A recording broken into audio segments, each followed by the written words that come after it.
శివుడు ఒకనాడు పార్వతీదేవికి కల్పవృక్షాన్ని చూపగా, కల్పవృక్షాన్ని పార్వతీదేవి నాకొక పాపని ప్రసాదించమని కోరుకోగానే పార్వతీదేవి ఒడిలో అశోక సుందరి అనే పాప ప్రత్యక్షం అవుతుంది.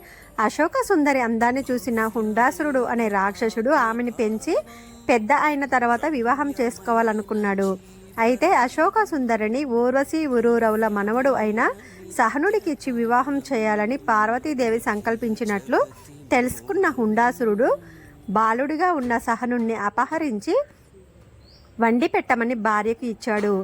భార్య ఆ బాధ్యతను చెలికత్తకు అప్పగించగా, బాలుని చంపడం ఇష్టం లేని చెలికత్త ఆ బాలుని వశిష్ఠుని ఆశ్రమంలో వదిలి జంతు మాంసాన్ని వండిపెట్టి బాలునిదే అని చెప్తుంది.